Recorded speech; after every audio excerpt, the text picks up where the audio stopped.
Et salut à tous, comment allez-vous? J'espère que vous allez bien en ce jeudi. Et on est parti pour continuer et je l'espère finaliser Deedbot. Alors, finaliser est un bien grand mot, sachant que là l'objectif va être de le mettre en place si on arrive à terminer les 2-3 petites choses qui nous restent à mettre en place.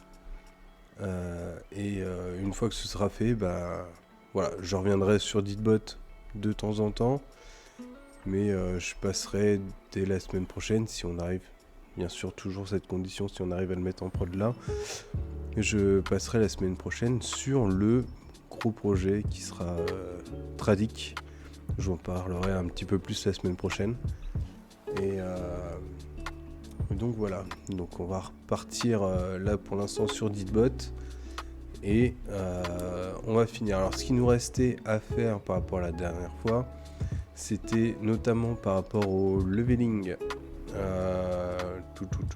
Si je reprends le leveling dans Discord ici, c'était le fait que une fois que l'utilisateur a passé au niveau suivant et surtout au niveau nécessaire pour changer de rang, et dans ce cas-là, on va lui faire un changement de rang plus un ajout des droits dans Discord, donc un ajout des rôles dans Discord, plus un petit message de félicitations. Pareil, toujours dans Discord pour l'informer du changement de rôle. Voilà, un petit peu ce qu'il nous reste à faire. Et donc on est parti pour ça. Et si on arrive à terminer pas trop tard, on fera une petite mise en prod qui sera pas forcément optimale,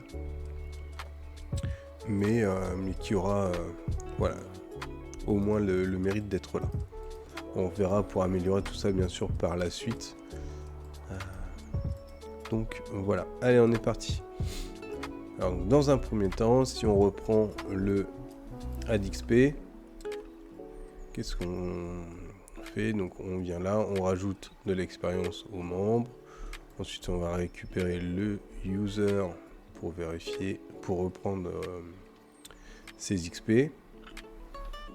Et on va calculer voilà, le niveau nécessaire pour passer au niveau supérieur. Et on va vérifier tout ça. Alors je vois qu'ici j'appelle deux fois exactement la même méthode. Donc il ne sert strictement à rien, à pas refaire ce calcul là deux fois.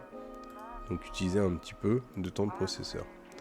Ce qu'on va faire, c'est ici on va rajouter une constante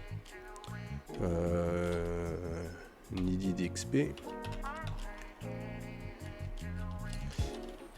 Et là on va reprendre ceci. Hop. Voilà, comme ça on va factoriser un petit peu, ça sert à rien de la rappeler deux fois. Hop, voilà.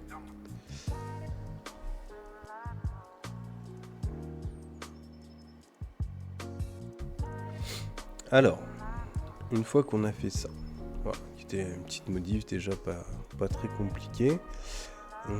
Donc, on console log un petit peu où il en est dans sa progression. Et si le besoin d'XP est inférieur à l'XP de l'utilisateur actuel, dans ce cas-là, il y a une montée de niveau qui est faite. On va level up le membre et ensuite on va envoyer l'avatar, voilà, ici dans le channel des annonces. Dans le channel des annonces, ouais. Ouais, c'est ce qu'on avait défini pour l'instant. On le changera peut-être plus tard parce que ça va peut-être faire peut-être beaucoup d'annonces ou autre avec le Generate Level Up Card, sachant que il sera quand même consulté assez régulièrement puisqu'il y aura toutes les annonces de YouTube et de Twitch par la suite. Alors YouTube c'est pareil, on fera un petit peu plus tard. Et voilà. Donc là on s'en était arrêté là. Ce qu'on va faire maintenant, on va vérifier le changement de rang. Alors pour ça, on va reprendre les rangs de Discord. Oui, donc ici, donc on voit bien là, j'ai lancé le serveur un petit peu avant le live et on voit ici que ça fonctionne bien avec le @everyone. Ça passe bien. Donc on va reprendre, on avait dit les rôles, les différents rôles, et on va voir ces rôles-là. Donc je changerai un petit peu les intitulés. Surtout que les rôles, chaque rôle va pouvoir faire différentes actions sur le serveur. Que les rôles inférieurs ne pourront pas faire. Et ce qui permettra d'avoir une progression aussi bien virtuelle entre guillemets que réelle, puisque il y a quand même un intérêt autre, voilà, d'avoir un rôle un peu mieux, c'est de pouvoir effectivement effectuer d'autres choses sur le serveur. Voilà, il y a aussi cet intérêt là par la suite. Donc là on a nos 4 rangs. On va dire que le nouveau challenger, ça va être pour les level 1 à 5. Héros de l'arène, on va mettre 6, 10. Forgeron, on va mettre 11, 15. Et spectateur et élite, ce sera du coup 16, 20. Voilà. Et après, tous ceux au-delà du niveau 20, je pense déjà quand on arrive au niveau 20, il va nous falloir quand même pas mal de choses. Si on prend ce calcul-là, pour arriver au niveau 20, il nous faut donc du coup 50 fois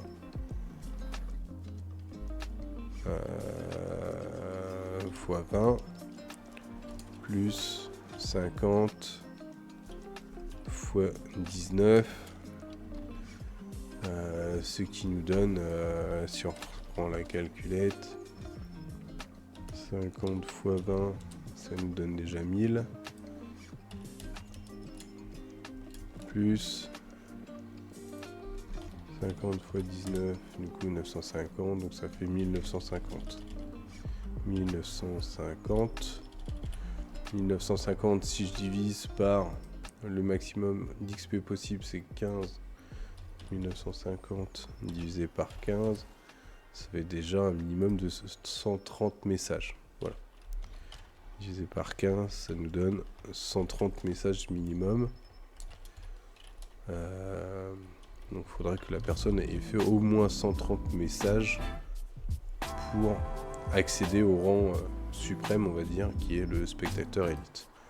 Ce qui fait déjà une bonne progression, sachant que c'est le minimum, puisqu'il faudra qu'il ait 15 XP à chaque fois, ce qui n'est pas le cas. Donc voilà, je pense qu'il y a de la marge et qu'il y a pas mal d'interactions du coup à faire. Donc la marge de progression me semble plutôt bien. On va partir là-dessus. On réadaptera bien évidemment s'il le faut par la suite. Alors, on va déjà noter tout ça. Comment on va faire? Eh bien, on va déjà faire toujours dans la partie leveling, parce que ça correspond vraiment que à cette partie-là. Une nouvelle constante qui sera les rôles.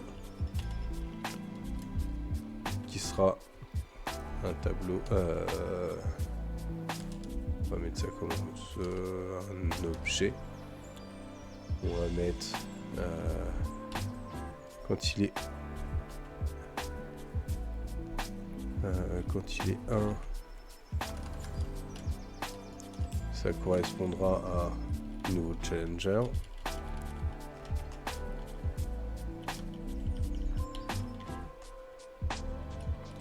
Hop, et puis on va mettre le 2, le 3 et le 4. Ok. Donc ensuite ce sera quand il sera niveau 6, ensuite quand il sera niveau 11, et ensuite quand il sera niveau 16. Voilà. Donc on a ça, on a héros de l'arène à ce niveau-là. forgeron de stratagème à ce niveau-là. Et spectateur et élite à ce niveau-là. Ok. Donc lui, on va l'échapper. Donc du coup, voilà, pour garder le single quote un peu partout. Ok.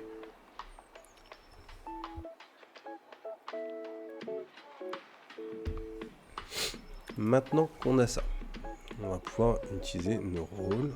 Donc ici, s'il y a un changement de rôle, on fait le level up et on fait ce qu'il faut. Et ensuite, on fait la vérification du changement de rôle. Alors, comment on va faire ça? On va faire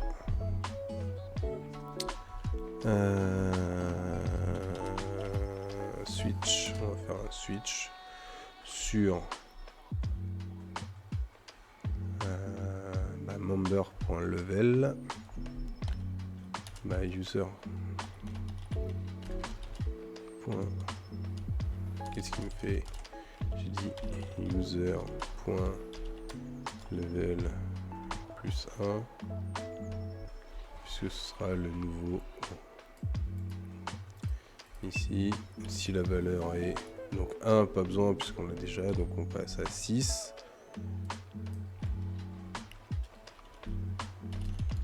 Rôle et ouais, si un rôle, donc on va le mettre ici. On va faire un let rôle égale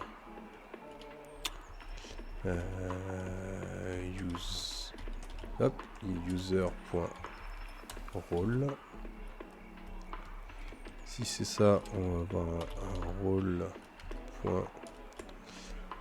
En même temps, est-ce que j'ai vraiment envie de faire un switch case? On va faire ça. On va pas faire ça comme ça. On va faire un if rôle de user.level plus 1. Donc ça forcément c'est comme ça.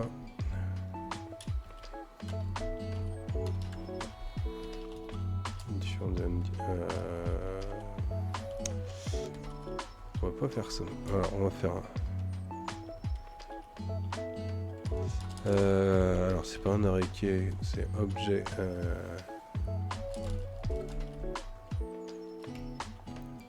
si c'est ça, array.from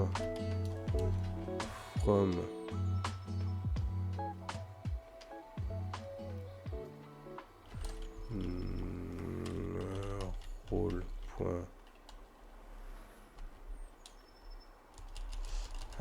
Je l'ai plus en JS, ça m'embête.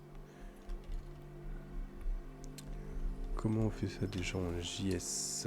En JS, on fait un JS object keys. C'est ça que je veux. Et c'est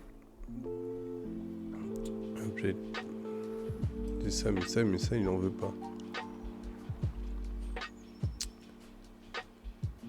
Ouais, c'est ça, c'est qui est. Donc de là. Donc ça, on va plutôt factoriser le user.level. Donc on va faire un new level. Donc ce sera une constante. New level est égal à ça. Hop. En plus, je le réutilise 2 fois, donc là, je vais le réutiliser 3 fois, donc ça sert à rien. If, donc on dit new level in role. Donc là, on voit qu'il y a un nouveau rôle. On va faire un switch role avec le rôle de new level. Donc celui-là n'existe pas. On va aller le créer au même niveau que level up et que tout ça. Export const switch role va être égal à un new role qui sera une chaîne de caractères comme ceci.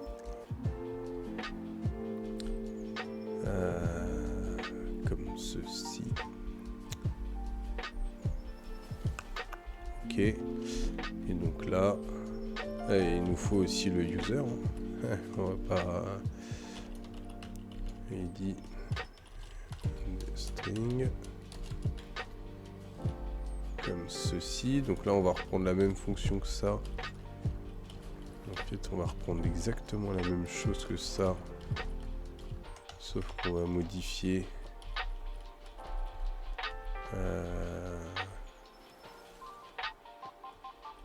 création d'utilisateur.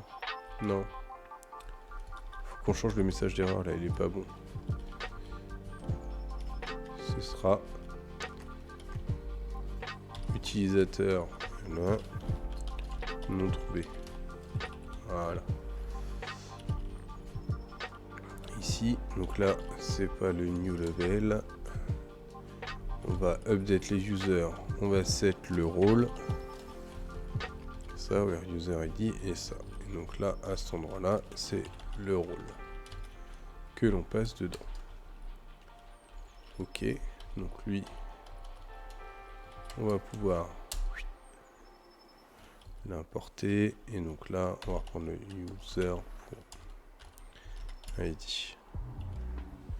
Ça, c'est bon. Et celui-là,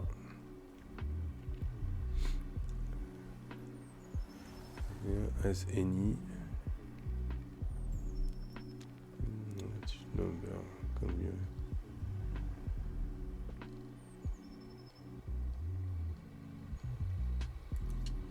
Donc là, il n'en veut pas. Parce qu'il va falloir que je le type ID de point number point string. Et lui, il n'en veut pas.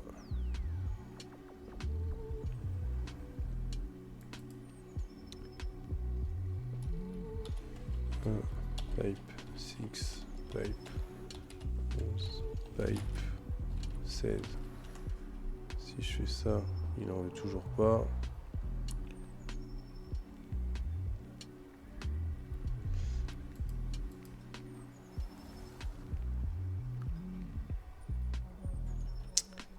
Il n'en veut toujours pas. Il se moque de moi. Pourquoi il n'en veut pas?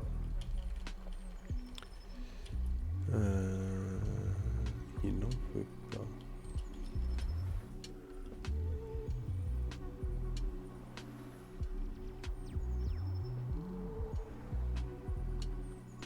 Objective time, only speaking, no point.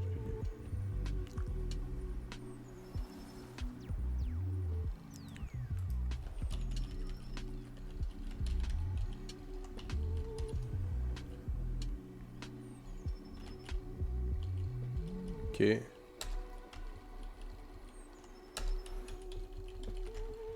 si je fais ça?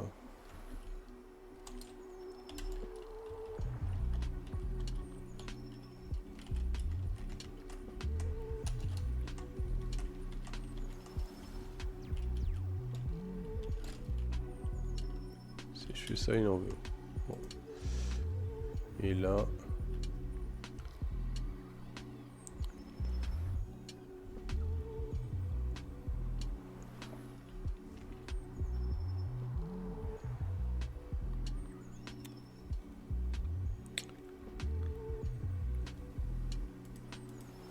Là, il en veut toujours pas. Alors, pourquoi il en veut toujours pas? Parce qu'en fait, c'est mes clés numériques qu'il aime pas. Bon, on va les repasser.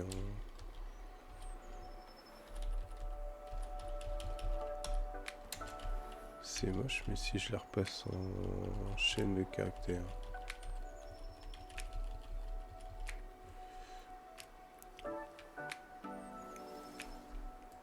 chien. Point. ToString.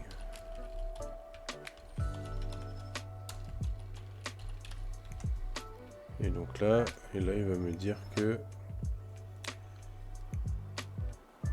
ouais, dans un index, ça maintenant c'est ce truc là qui en repart. Pourtant je le vérifie en fait.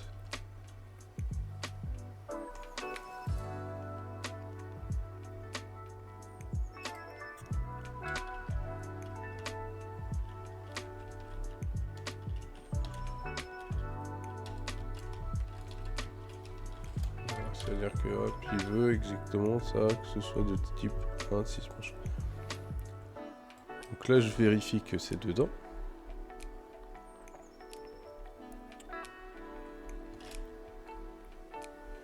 Je vérifie que c'est dedans. Mais ça, je n'ai pas besoin, ça c'est ce qui m'a importé tout à l'heure. Je vérifie que c'est dedans et donc là, ça passe. Donc là, on va switch le rôle. Donc si je change de niveau et que mon nouveau niveau est du 1, du 6, du 11, du 16, je change de rôle. Jusque là, ok. Donc je l'ai changé, mais j'ai changé en base de données. Ok.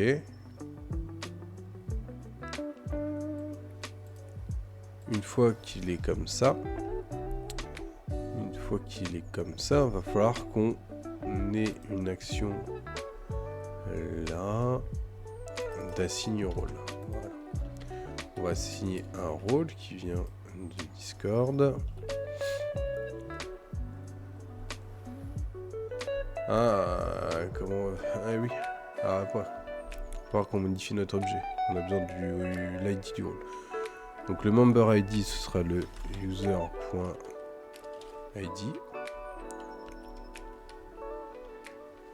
User.userid. Hop. Ce sera comme ceci. Et le rôle, ce sera le rôle là-bas. Alors le rôle là-bas, donc ce sera... Ça, on va le transformer. Ce sera un objet.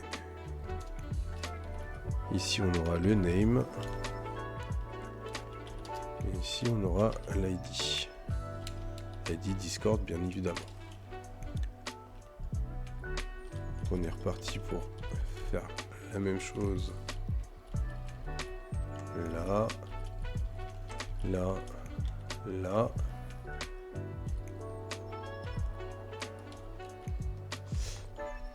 Ensuite, là. Là. Et ici. Ok? Donc jusque là, c'est bon. Maintenant, il va falloir qu'on reprenne les rôles qu'on avait définis, surtout les ID des rôles qu'on avait définis. Donc ça, on va dans les paramètres du serveur, on retourne dans les rôles. On avait le nouveau challenger, copier l'identifiant. On avait ensuite héros de l'arène, copier l'identifiant.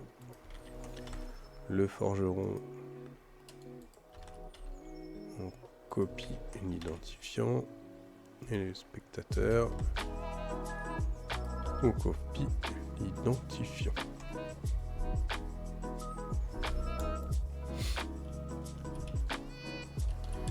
Là, ce sera point name. À cet endroit-là. Donc là, il faudra qu'on prenne ça, point ID. Ok. Donc on a notre assign role qui fonctionne, on l'a déjà testé avant. Donc de là, on est bon. Quand on assigne un rôle,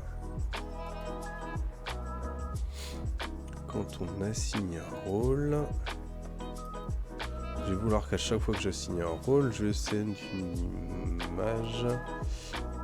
Sauf que l'image, je ne l'ai pas créée. Est-ce qu'on va... Non, on va pas... Voilà, on a déjà une image pour le level up. On va pas assigner, faire un message pour le changement de rôle. Au final, je me dis qu'il n'y a pas besoin.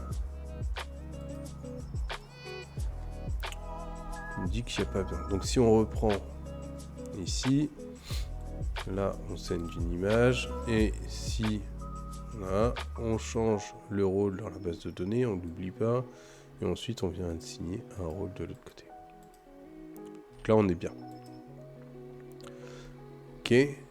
On va pouvoir déjà commit ceci. Juste là, j'ai fait une petite modif ici pour corriger le generate livestream. Il demandait un titre. Donc pour l'instant, j'ai mis chaîne de caractères vide puisque je peux pas récupérer. J'ai pas le titre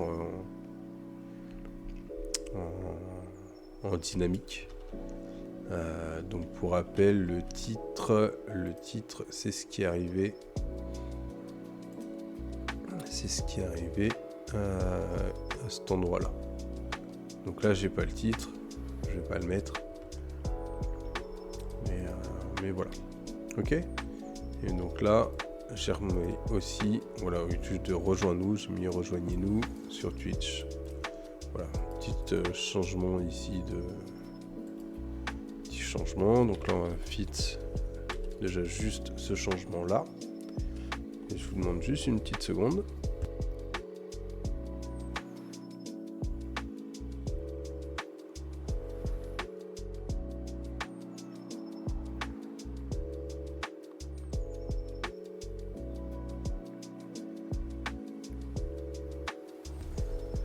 Et me voilà de retour. Alors, ce changement-là, on a dit que c'était fit par rapport à Twitch.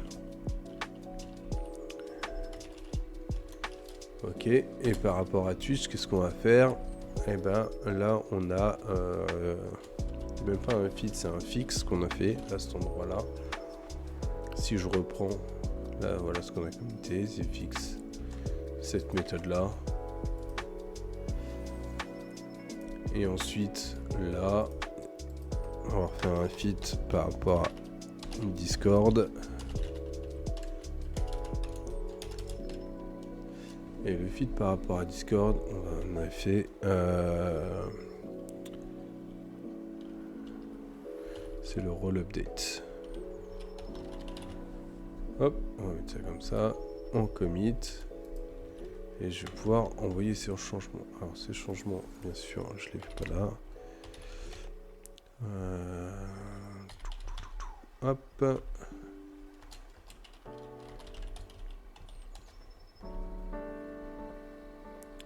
Ok, donc là les changements ont été poussés.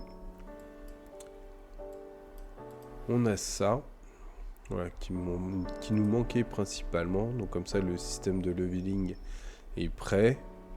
Il nous reste bien évidemment quelques petites choses à rajouter dedans. Au niveau de Twitch, on est également prêt. Là pour le coup, on a tout ce qu'il nous faut. La partie YouTube, elle n'est pas encore implémentée. On va pouvoir l'implémenter un peu plus tard. Jusque là, pas de problème. Et puis voilà. La partie database. Voilà, donc on va pouvoir déjà envoyer cette première pré-version sur le serveur. Et puis voilà, on verra bien par la suite. Alors, pour ce faire, ce que j'ai fait, donc j'ai chez moi un PC que j'utilise pas, enfin, que j'utilise un peu comme serveur. Et donc dans un premier temps, je vais mettre dessus le bot. Et plus tard, quand j'aurai, parce que voilà, je compte prendre aussi un serveur chez OVH un peu plus tard. Quand j'aurai pris le serveur, on basculera le bot sur le serveur. Et comme ça, on sera un peu plus tranquille, un peu plus safe de ce côté-là. Mais bon, voilà, pour l'instant, ce sera hébergé chez moi. Donc ce que j'ai fait, c'est... j'avais déjà un nom de domaine chez OVH, donc j'ai rajouté une redirection chez OVH pour qu'elle repointe chez moi. Donc sur l'URL ditbot.vilsafur.fr. Ça repointe chez moi sur un port spécifique. Ce port-là est retranscrit voilà, via une redirection de port depuis ma box. Elle est retranscrite sur le PC en question. Voilà, elle est redirigée, pardon, sur le PC en question. Et donc comme ça, tous les flux qui arrivent de chez moi sur ce port-là sont redirigés sur le bot. Voilà, c'est ça l'idée. Donc j'ai entamé une petite connexion SSH vers le PC de l'autre côté. J'ai mis, commencé mon arborescence. Et ce qu'on va faire, c'est que on va déjà aller récupérer git pull le projet. Donc là, on va sur GitHub, on va aller chercher le repo Gitbot qui est là.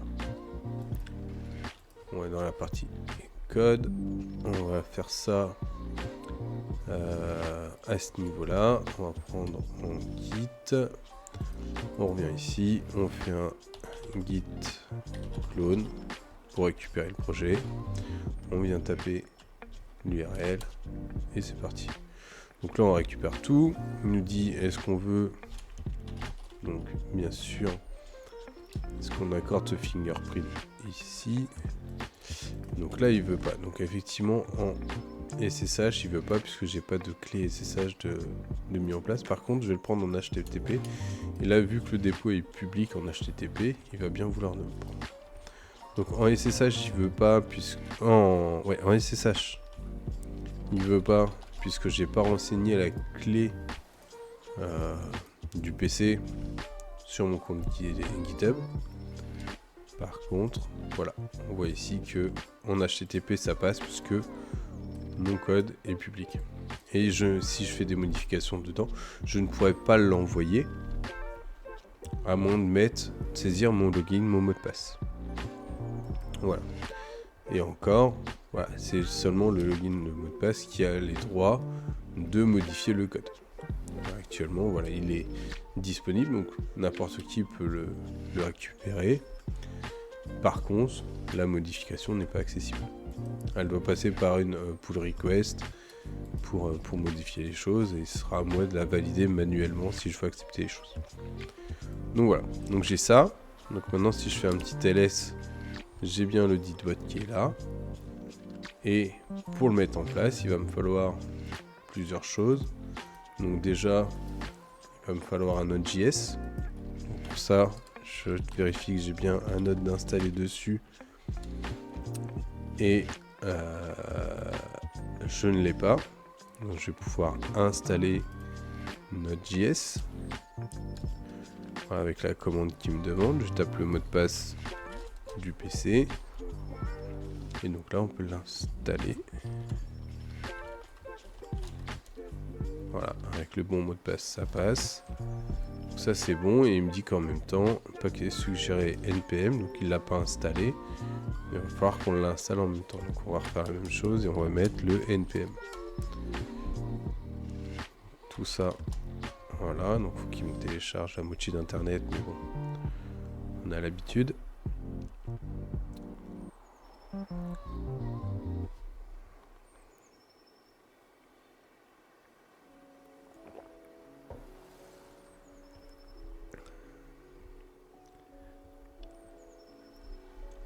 Allez Coco, on y est bientôt.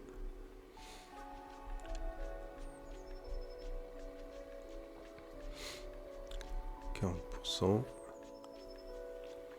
Donc ça, et après, ce qu'il nous faudra également, c'est ce fameux fichier .env à cet endroit-là. Donc pour ça, je l'ai préparé déjà en amont. Si je fais un ls-a pour voir également les fichiers cachés, j'ai mon .env qui est ici, avec toutes les configurations nécessaires. Donc je vais pouvoir déplacer donc via le mv mon .env dans le gitbot.env. Voilà, je le déplace là-bas. Si j'en fais mon ls-a, je vois que je ne l'ai plus ici. Si je vais dans Gitbot, je ferai un ls-a, je vois que mon .env est bien ici. Ok. Donc de là, on est bon. Et je vais pouvoir maintenant installer, donc via le npm i, npm install, venir installer toutes mes dépendances. Alors, forcément ça aurait été trop simple s'il n'y avait pas d'erreur. Quelle est l'erreur qu'il faut? Tac tac tac. Pourquoi il en veut pas?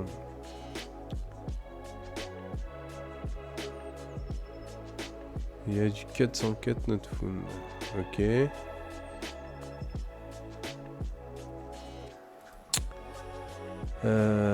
Pourquoi il en veut pas de tout ça? Bah parce qu'à mon avis, ouais, à mon avis, il faut que je reprenne là par rapport à mon dev conteneur et que je lui passe tout ceci. Ah oui, il faut aussi que j'installe toutes les dépendances du projet. Donc effectivement, voilà, hop, j'avais quand même un peu de package que je n'avais pas sur le serveur. On va récupérer le tout.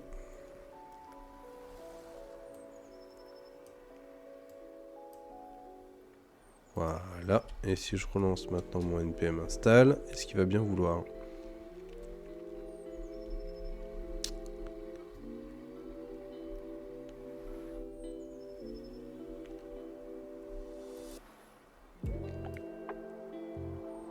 Ça met un peu plus de temps.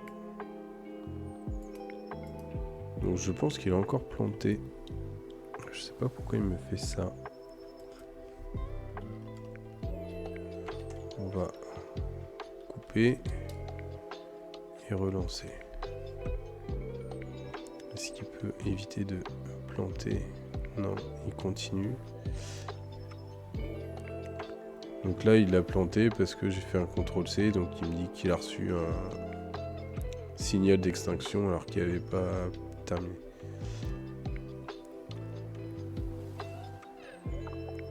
Mais là, c'est le niveau du SQL3. Ok, donc on va le laisser continuer.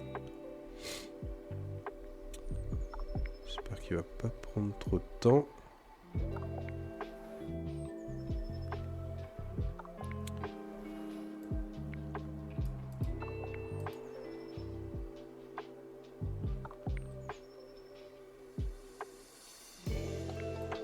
J'espère qu'il va pas prendre trop de temps.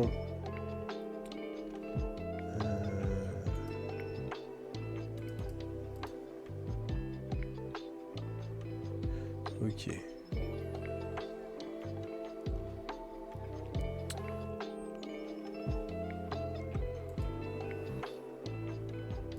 Il est un peu long là quand même. Pourquoi il veut pas? Il est toujours sur SQLite 3?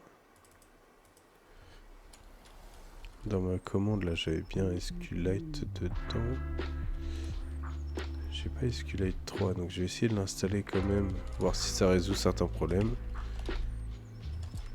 De tous les cas il nous faudra, pour si on veut faire de la lecture de la base de données. Donc ça passe.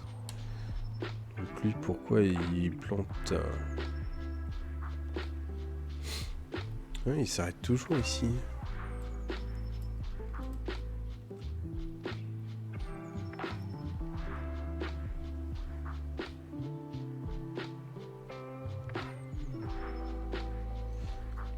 Et lui c'est toujours SQLite 3.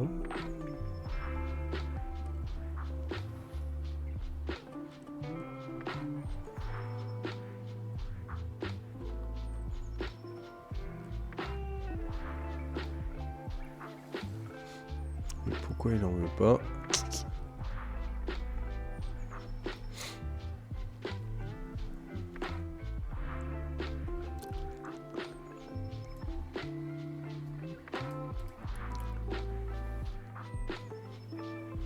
Donc lui il me parle de Python 3.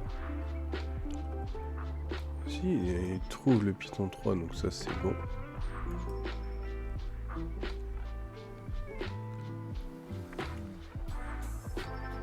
Il trouve le Python 3, il continue. Et donc là, bon, il a le signal d'interrompre. Donc, il interrompt, mais c'est le build qui est hyper long. Ok. C'est pas censé être aussi long que ça quand même.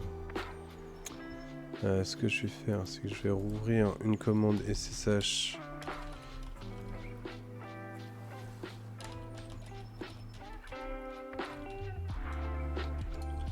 Sur le serveur. Essayer de faire un hash top dessus. Un top tout court.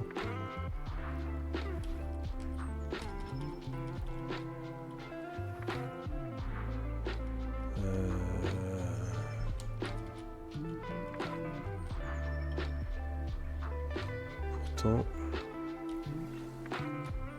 Ok. Ok, ça y est, elle a terminé.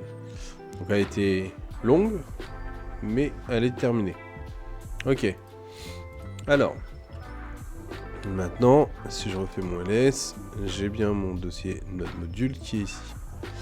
Si je reviens dans mon package.json, j'ai une fonction de build. Et donc c'est ce qu'on va faire. On va faire un npm run build pour compiler notre code. Voilà. Et le rendre plus rapide et plus sûr. Donc si je fais ça et que je fais un ls maintenant, j'ai mon dossier dist qui se trouve ici. Donc on va aller voir ce qu'il y a dedans. J'ai juste un fichier maintenant index.js. Et si on essaye d'afficher ce fichier, on voit qu'en fait il a tout minimifié. Ok? Donc tout est minimifié dedans et tout notre code en final tient dans ça. Donc voilà, si on fait un rappel, hop, donc tout notre code tient dans ce petit bout là. Voilà. Alors maintenant qu'on a ça, on va pouvoir déjà essayer de lancer. Si je fais un node de dist index.js, si je lance ça, voilà, on voit qu'il est parti, il écoute sur le port particulier et il y va avec ça. Là c'est bon, par contre il écoute sur le port, mais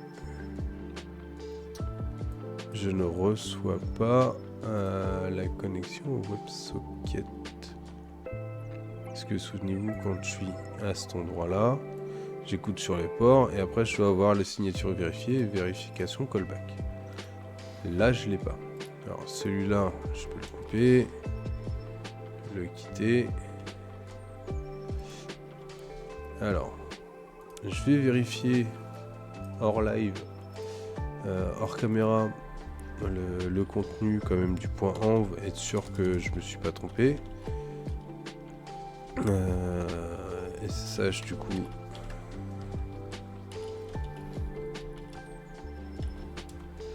Hop.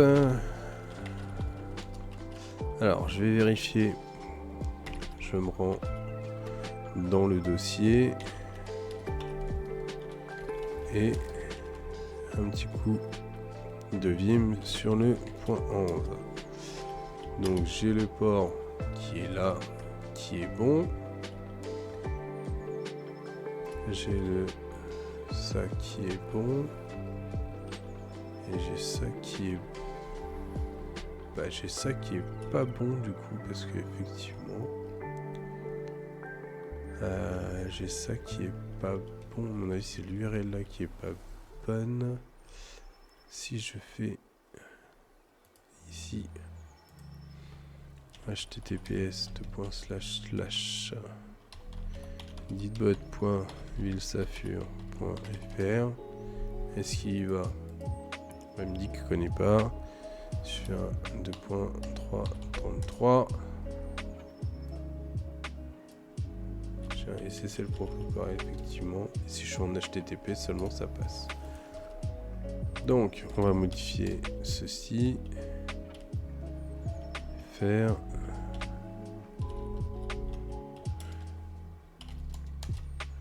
Ok. Alors, si je reviens ici maintenant, donc je viens de modifier le point pour refaire un essai et que je le relance.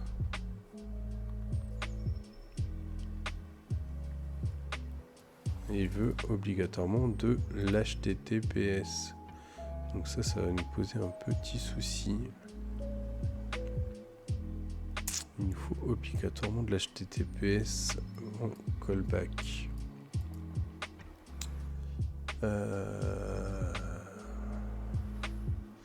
Ok, alors on va lui mettre un HTTPS.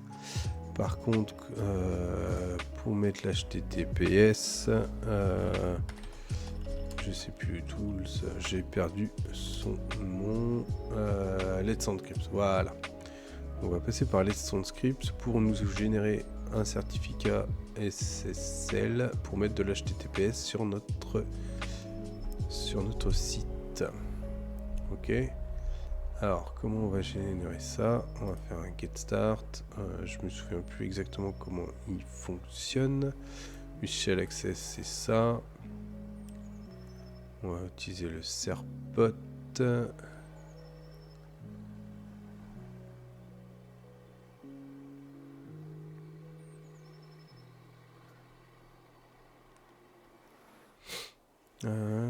Serpot avec mes clients. Get your site en HTTPS, c'est ça.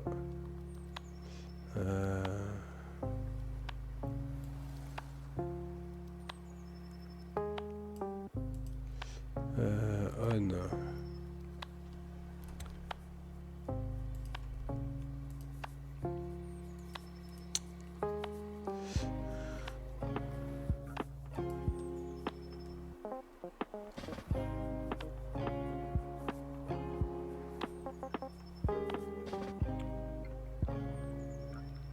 Ok.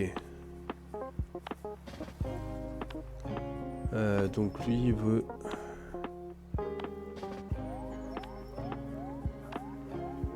tu need ouais, donc ça c'est bon. HTTP là il ne peut pas 80.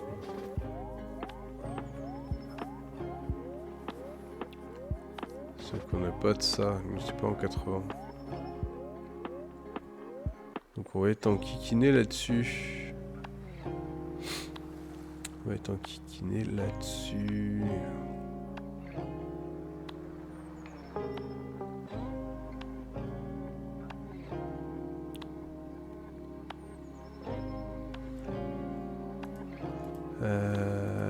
Comment on va faire un Let's Encrypt avec un Node.js? Alors, comment ils font On va vérifier ça. Donc là, on a installé OK. Donc là, il installe le serpot, serveur de certain lien avec un tiret manuel. Ok, donc là, il nous demande le domaine, le machin. Ok. Donc là, il nous crée deux trucs.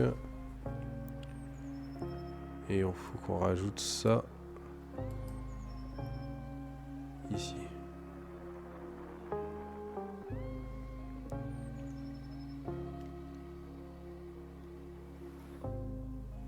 Donc là, on vérifiera que ça passe. Et de là, on va vérifier. Ce qui m'embête, c'est que c'est du port 80 là encore.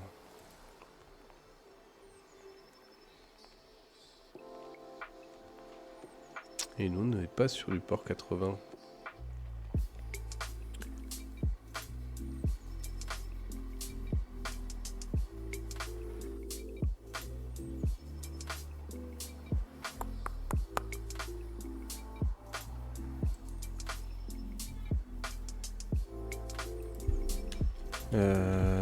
Comment on va faire?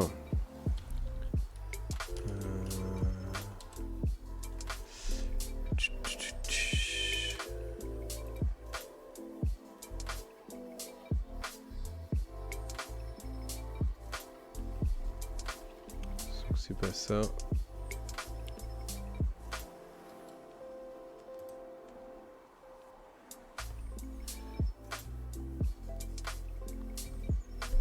Qui veut obligatoirement du 80 et du 443.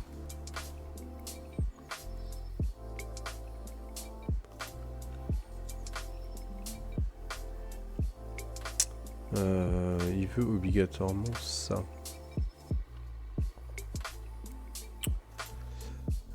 Donc, il va falloir que je voie dans OVH un direct 80.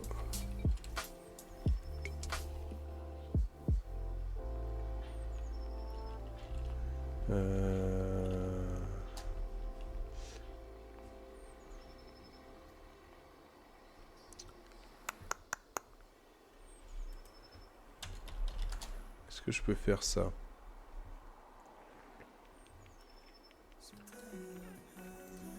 Je dirais rediriger ça vers un autre port.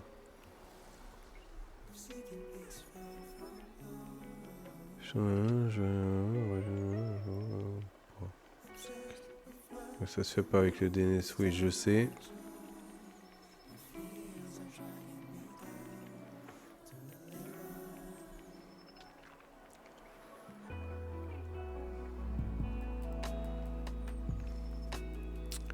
Allez, du coup, faut que je redirige tout mon flux.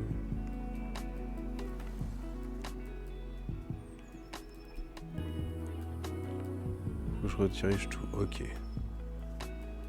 Bon, je vais mettre le stream en pause le temps de faire les modifications de mon côté pour vraiment pouvoir attaquer le port 80 et 443. Je vais pas avoir le choix.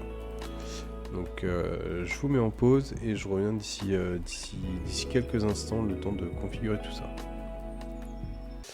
Ok, me revoilà. Alors désolé pour l'interruption, j'ai fait mes petits changements et donc je peux attaquer maintenant le port 80.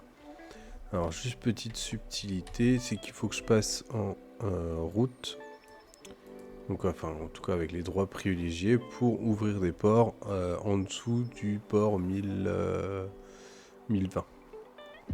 Voilà, donc si je veux être en dessous du port 1020, il faut que je me mette en sudo pour pouvoir lancer mon index.js qui se trouve ici. Donc maintenant j'ai bien ça qui est ouvert, qui fonctionne. Donc on va pouvoir reprendre la procédure. La procédure que nous avions vue. Hop, on va reprendre celle-ci qui me semblait pas trop mal. Donc là on avait bien ça. On va reprendre ceci. Donc on vient là, on va laisser le serveur tourner. Et peut-être vous montrer quand même que ça fonctionne. Si je viens sur le didbot.vilsafur.fr, de là, voilà, j'ai bien mon canot get. Voilà, c'est normal puisque j'ai pas de serveur de lien à la racine. Donc là, ça veut dire que ça fonctionne. Ok. Donc on reprend la procédure ici qui nous dit d'ajouter le non, c'est pas celui-là. On a dit que on voulait reprendre ceci. Donc je suis plus adapté. Bah, ça commence bien. Ok, donc ça c'est un vieux truc. Date de quand? 2018. Ouais, j'aurais dû faire gaffe. Il n'y a pas un truc un peu plus récent? Bah on va aller sur le Let's Encrypt directement, hein. Get started de toi.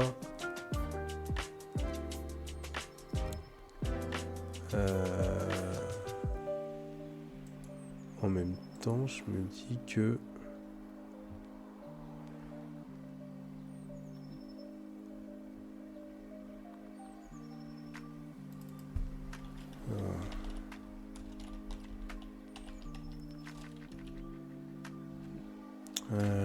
Node.js. Alors, qu'est-ce que...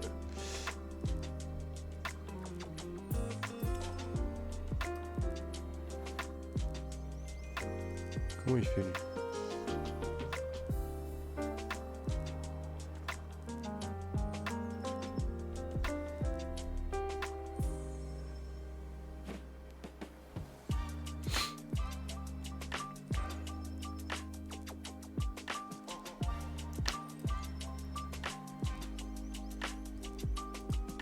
On va peut-être reprendre juste les installs de lui. Alors comment il...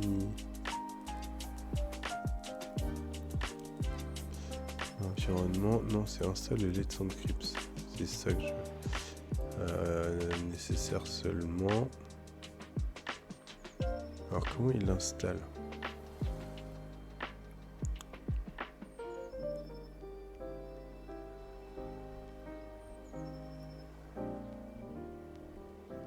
Il n'y a rien comme procédure pour l'installer.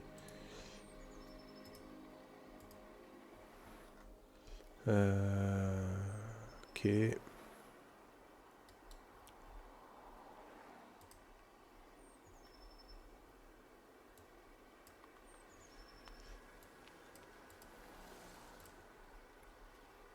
Non.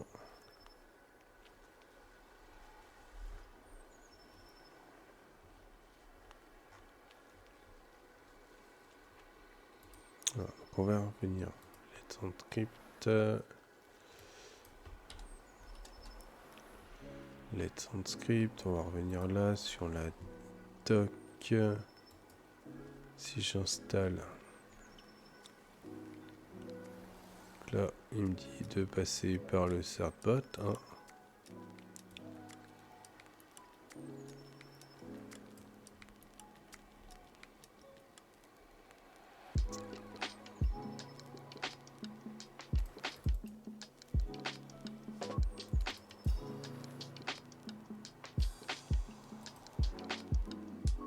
Je veux ça.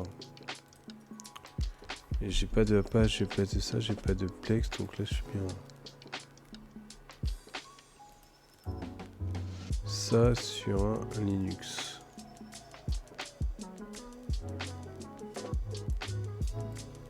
Default, donc là j'ai bien un port 80 maintenant, donc là on est bon, il est toujours en ligne et j'ai bien mon HTTP website. Ça c'est ce qu'on a. Donc là on est bon.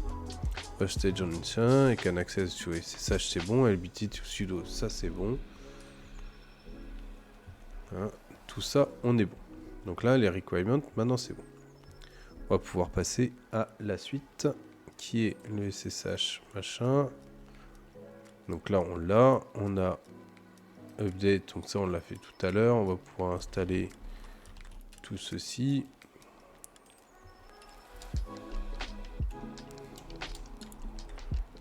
Ensuite, ça c'est pour les Fedora CentOS, c'est pas notre cas. Donc là, on va s'assurer que on n'a pas le certbot déjà mis en place. Voilà, c'est le cas. Et ensuite, on va pouvoir faire ces deux commandes. Donc, mettre en place un environnement virtuel dans le /opt/certbot. Et ensuite, il nous dit de bin pip install upgrade pip. Donc là, il met à jour pip. Ok. Et ensuite, on va aller installer certbot dans le dossier là-bas comme il faut. Et on vient mettre un lien symbolique. Donc du coup, ln-s pour mettre un lien symbolique. La source, ce sera notre installation de certbot et on va l'avoir dans le /bin user bin certbot. Ce qui fait que maintenant, je peux taper ma commande directement. Ici, si je fais un cert, j'ai directement ma commande de certbot. Ok, donc ça fonctionne. Donc là, qu'est-ce que je veux? Alors, attendez.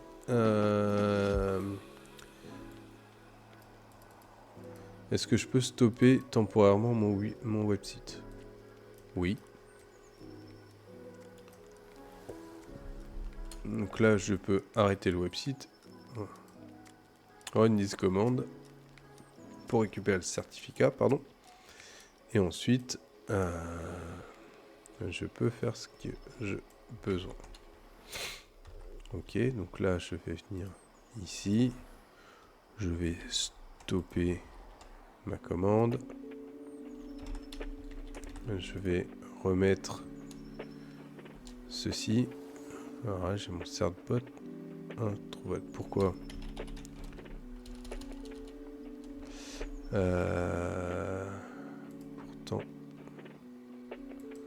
pourtant je suis trop con. Donc on est reparti, on va faire un... Bah, je l'ai de l'autre côté, donc je vais rester de l'autre côté. J'ai installé certbot dans mon conteneur Docker au lieu de l'installer sur le serveur là où j'en ai besoin. Donc on est parti.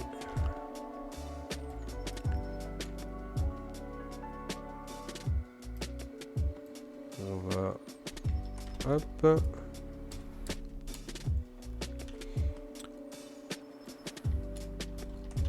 Et on va relancer ces commandes.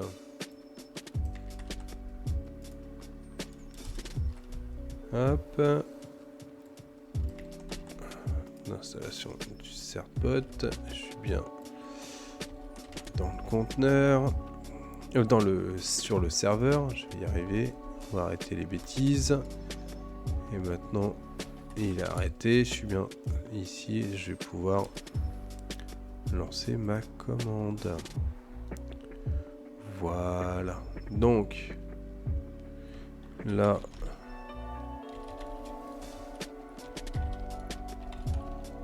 je vais pouvoir rentrer ceci. Là, on accepte bien évidemment.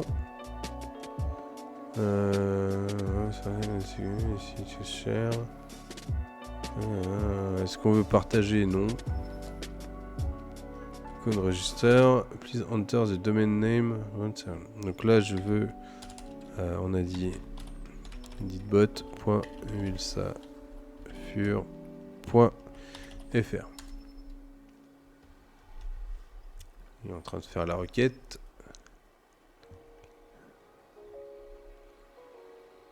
Ok. Alors, successfully. Ok. Donc là, il nous a généré nos certificats ici.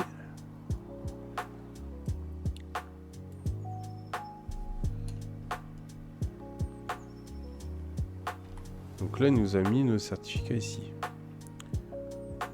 Ok. Donc ça, c'est bon.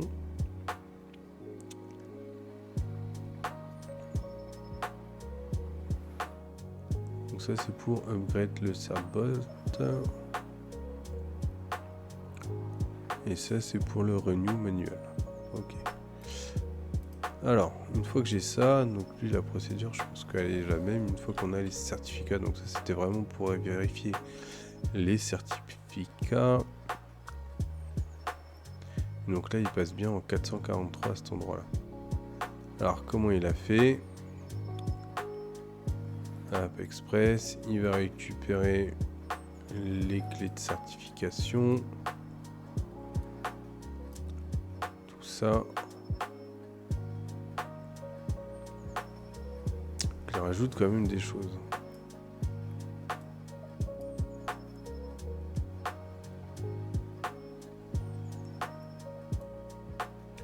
Donc on va rajouter, on va les rechercher dans notre serveur. Donc on va refaire ça quand même un petit peu propre. On va pas laisser comme ceci. Donc là j'ai ma fonction de start du serveur. On va mettre ici. Donc pour l'instant je vais juste poser comme ça, essayer de comprendre un peu mieux.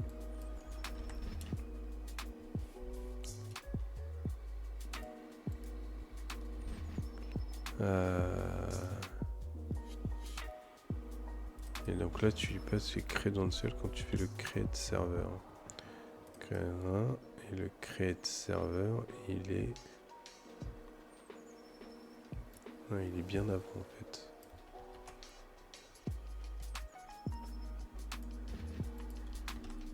Oui, c'est un express, c'est pas un HTTP.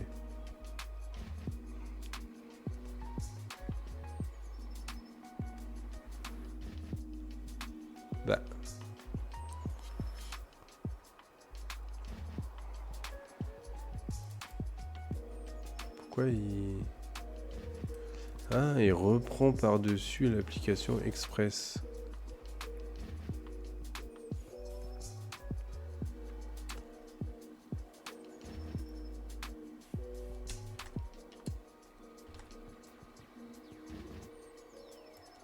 Donc là, il reprend ça. On va aller les rajouter tout de suite pour... Hop, on va les remettre sur le bon format. Import fs from fs.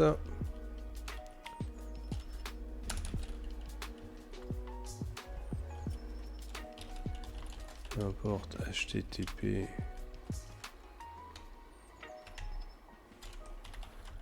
from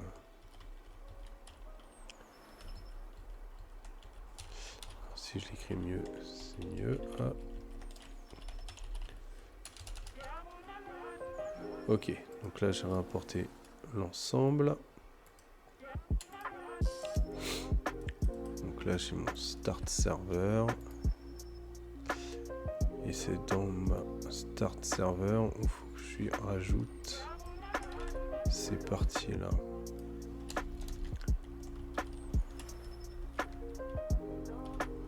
Et on est bien d'accord que... Ouais, donc ça c'est bon. Donc là il me faut mon credential, les credentials qui sont du coup à cet endroit là pour la gestion du certificat. Ok. Alors, comment on va gérer ça? Puisque on est à cet endroit là.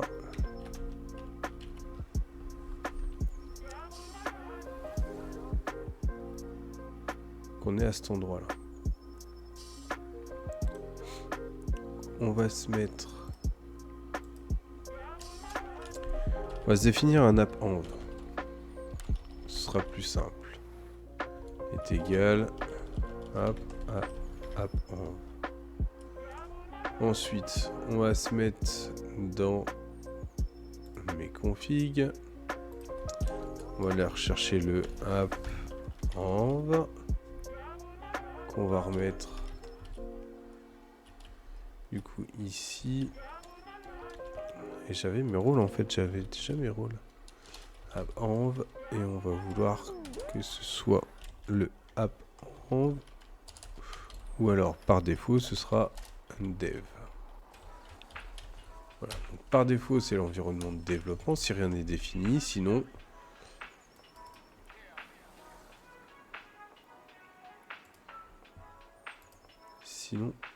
ce sera l'environnement de production. On va définir que ces deux environnements là. On va définir que cela. Et là, on va lui dire du coup si config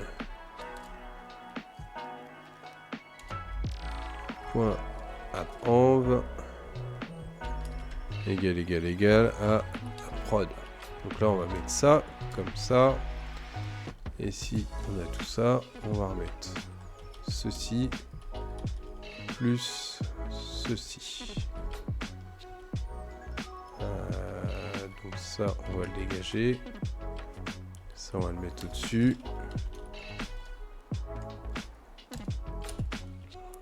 Ok. Le HTTP serveur, on va le remonter aussi. Comme ça, on a du HTTP, du HTTPS.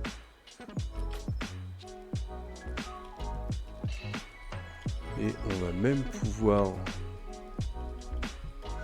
tout faire là, là, et remonter également cette partie-là.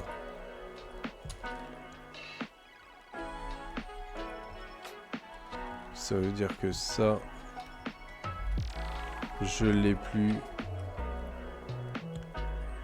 Je vais l'avoir là.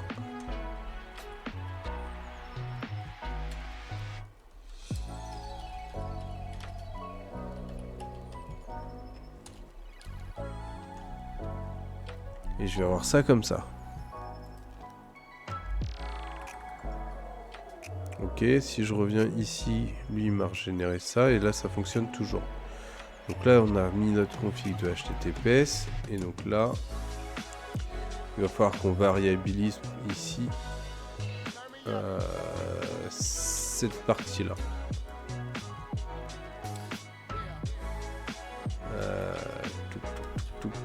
Et donc là on va voir le cert path comme ceci.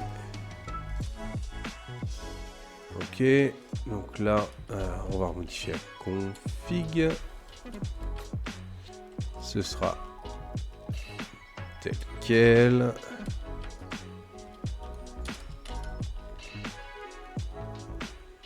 Et donc là on va le rajouter ici. Ok, donc là on a ça, là on a ça.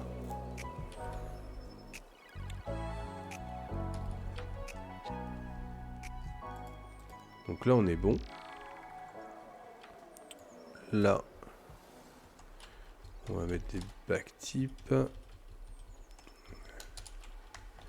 Backtype. Voilà, on va mettre des backtypes un peu partout.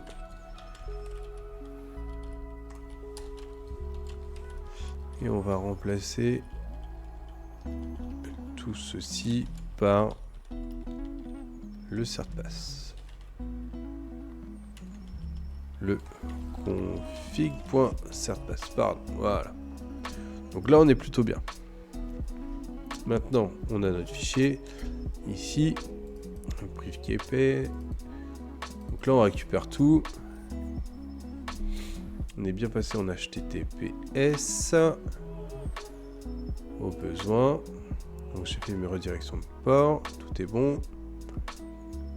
Tout est bon. Ok. Donc maintenant que j'ai ça, je vais pouvoir ici fit mise en place. Mise up correctement. Place du HTTPS.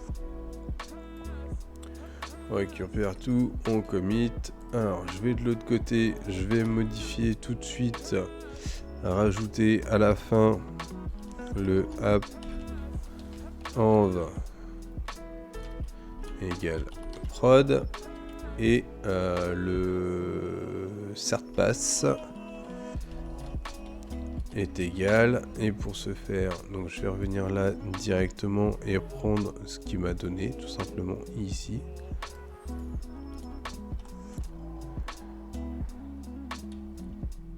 Ok.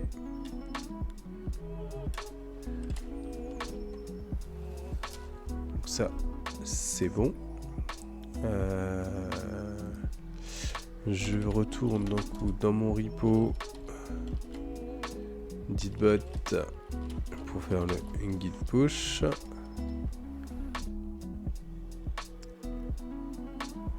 Donc ça c'est bon, à cet endroit c'est bon. Donc maintenant je suis ici, je peux faire un git pull pour récupérer l'ensemble de mes motifs. On voit bien que j'ai mes motifs dans le .example, dans le config.ts et dans le serveur.ts. Ok, et quand je fais ça, -a, j'ai toujours mon .env qui est sur mon serveur et qui lui n'a pas bougé. Très bien. Maintenant que j'ai ça, je vais pouvoir, vu que j'ai pull des modifications, il va falloir que je rebuild mon application. Donc je fais mon npm run build et donc là on est bon.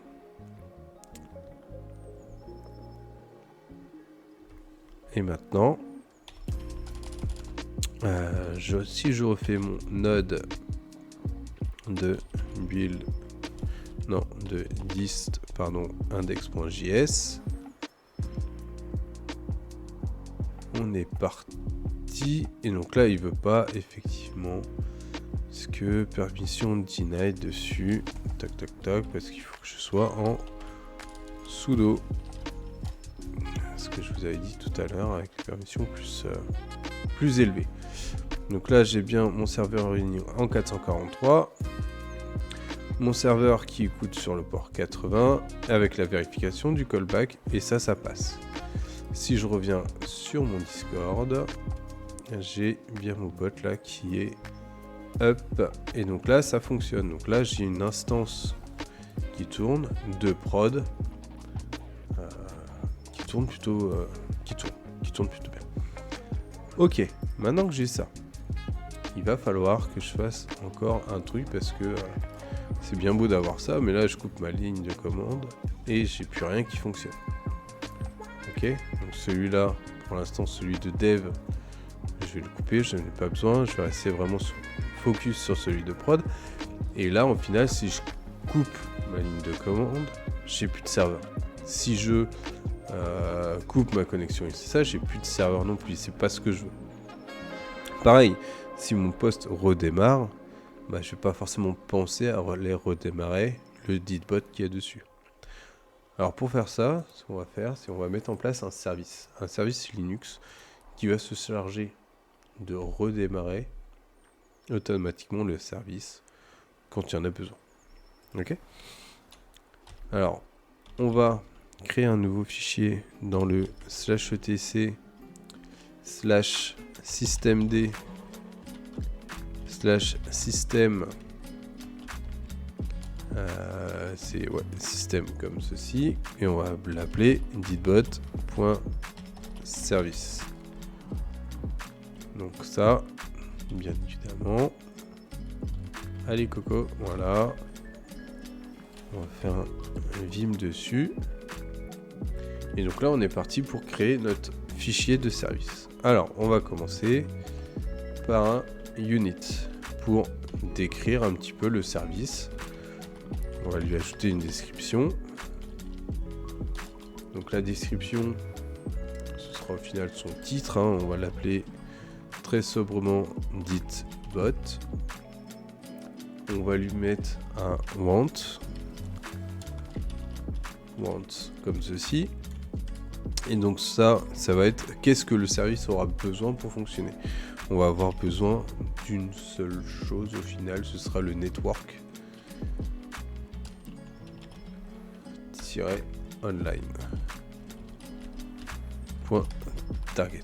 Donc il a besoin que ce service là soit démarré pour lui fonctionner. Et after, donc on va lui dire tu démarreras seulement après tous ces systèmes là, tous ces services là, pardon. Donc on va mettre après le syslog. Le syslog qui sert à gérer les logs. Après le network, bien évidemment. Après le NSS-lookup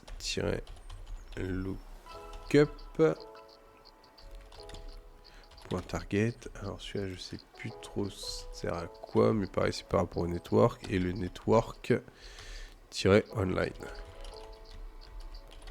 .target. Parce que effectivement, si j'ai besoin qu'il soit démarré, bah, j'ai besoin de le démarrer après ce service. Ok, donc là, on est plutôt bien. Ensuite, on va avoir une partie dédiée au service. Donc l'environnement environnement comme ceci. Donc là, avec le égal, ouais, ld underscore library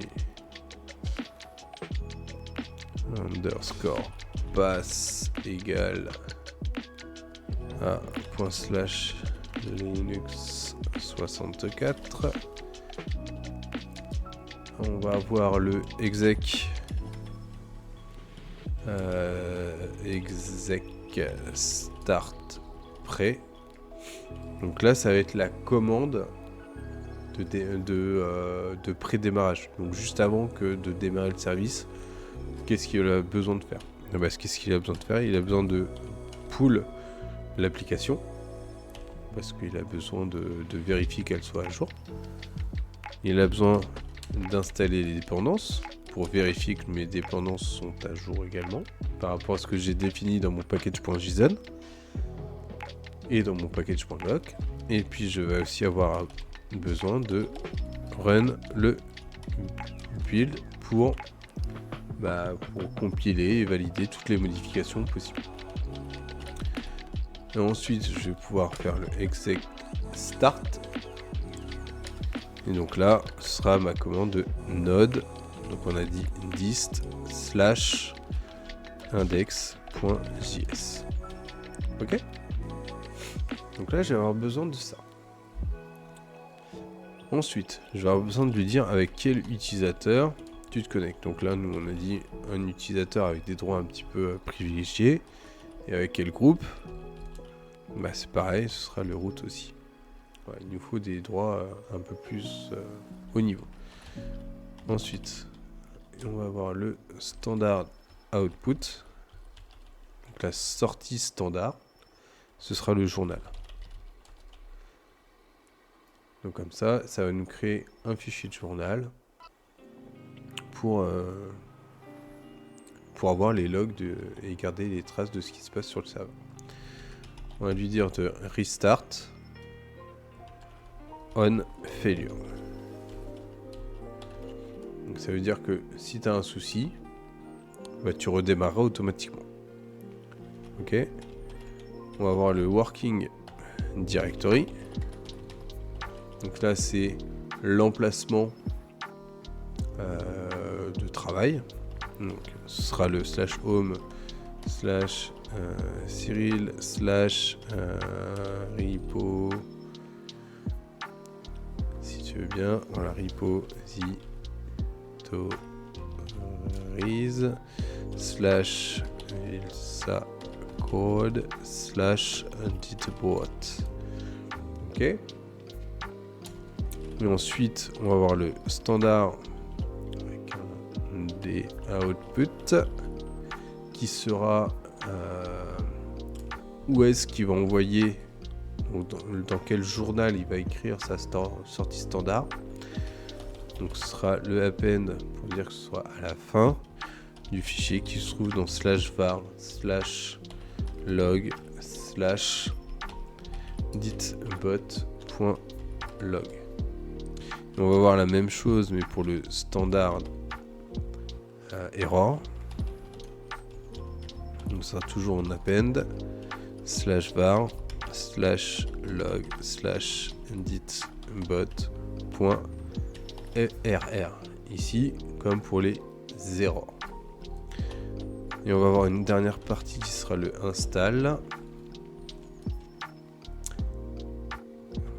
avec un wanted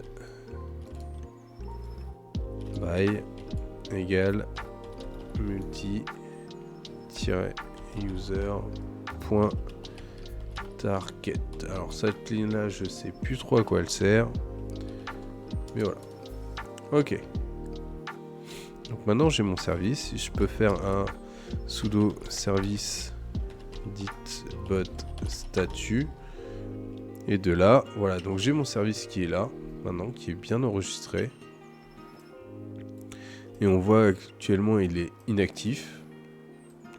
Il est chargé, mais il est désactivé. Ok.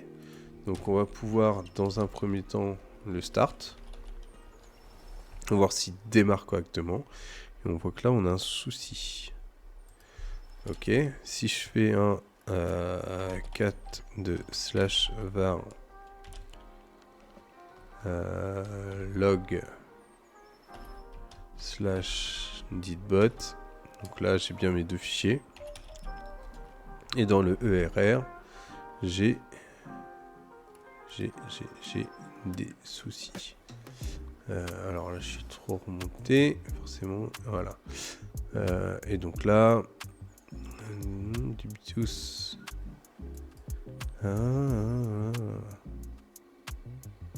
Alors. Parce qu'il me dit qu'il est pas safe. Alors faut que je le rajoute dans mes safe. Non, il faut que je le mette.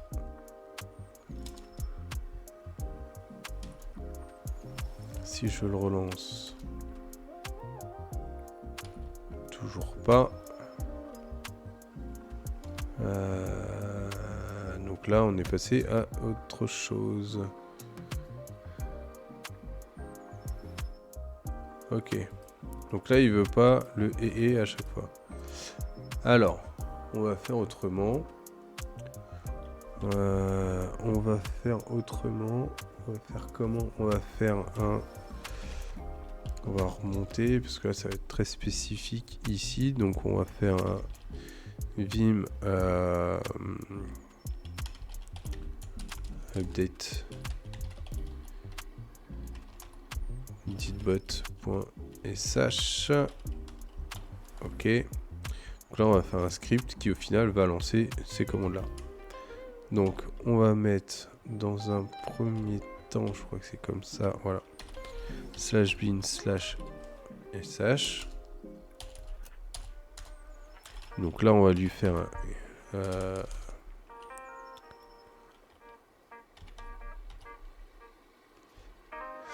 un, cd /home/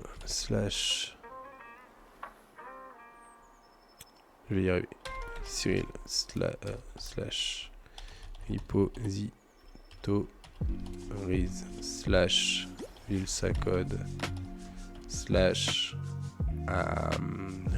/ditbot. Ok, ensuite on va voir le git pull, ensuite on va voir le npm i, ensuite on va voir le node non, le npm run build. Voilà, on va voir ces commandes là. Ok, là je vais faire un chmod +x pour le rendre exécutable de mon update. Comme ça, maintenant je peux faire un point slash. Voilà, on va voir, il me refait mes installs, il me refait mon build. Très bien. Donc on va aller remodifier maintenant mon service pour lui dire que ta commande de prêt, ce sera plus tout ça, mais ce sera un /home/ Cyril, toujours /vilsacode /update editbot.sh. Donc là je retire tout ça.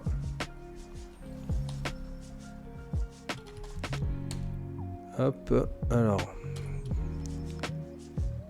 update editbot. Ok, je vérifie juste la syntaxe, on est bon. Alors on va essayer maintenant de redémarrer le editbot. Ça prend un peu plus de temps, mais on a toujours une erreur. Donc, ouais, donc là ça a changé, donc il faut qu'on fasse cette commande là pour recharger notre fichier de configuration. Alors on va faire un sudo system ctl daemon reload.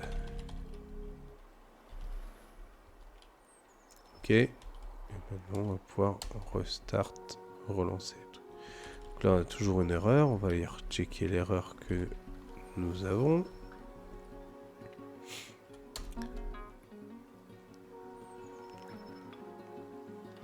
Pourquoi j'ai encore la même erreur?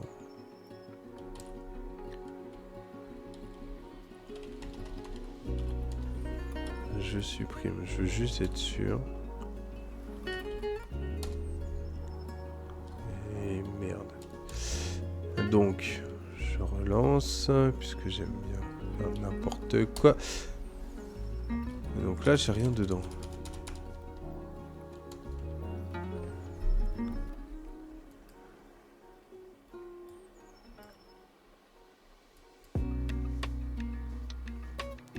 Alors, on va essayer le sudo systemctl statut de editbot.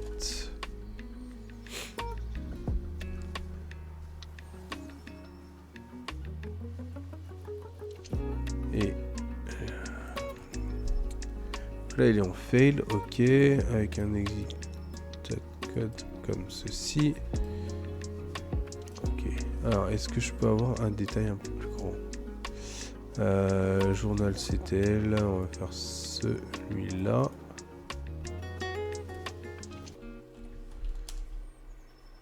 Ok, donc là j'ai tout ce que j'ai par rapport au Ditbot. File to start, file to start, file to start. Ok.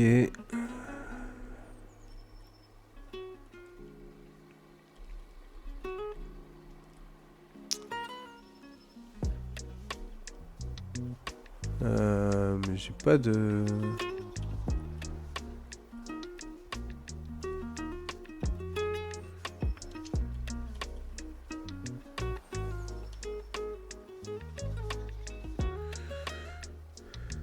J'ai pas de...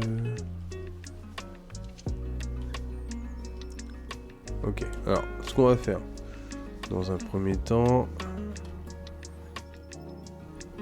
on va aller retirer cette ligne là.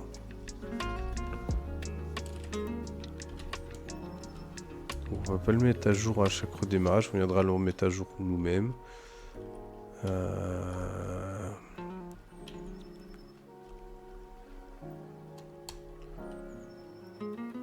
Donc là, il en veut. Donc là, on va faire notre reload. Pour reprendre en compte les modifications, on va restart. Ok. Donc là, normalement, si je fais un statut, voilà. Donc là, on voit bien qu'il est actif, mais qu'il n'est pas enable. Alors, ça veut dire quoi? Ça veut dire que il est actif, c'est-à-dire qu'actuellement, il tourne. Par contre, si je redémarre mon ordinateur, lui ne se relancera pas automatiquement. Donc, ce qu'on va faire, c'est un sudo systemctl enable mon Ditbot. Donc là, il va me créer le lien. Et si je reprends un statut, maintenant, il est bien en enable. Et il tourne. Si je fais mon cas du /var/log/ditbot.log, j'ai lui qui tourne, qui fonctionne. Et en théorie, si tout se passe bien, si je reviens sur mon live en cours, voilà, donc là il va nous mettre tout plein de trucs.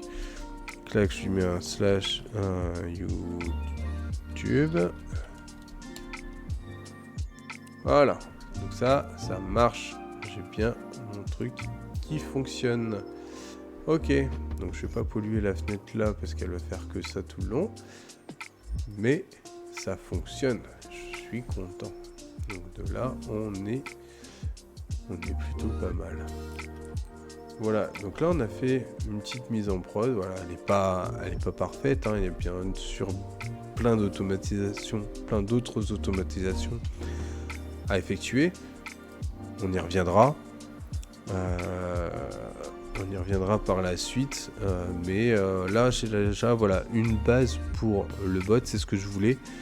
Pour pouvoir attaquer le gros projet qui va venir par la suite, où je vous en reparlerai la semaine prochaine. Voilà. Donc on va se laisser là-dessus.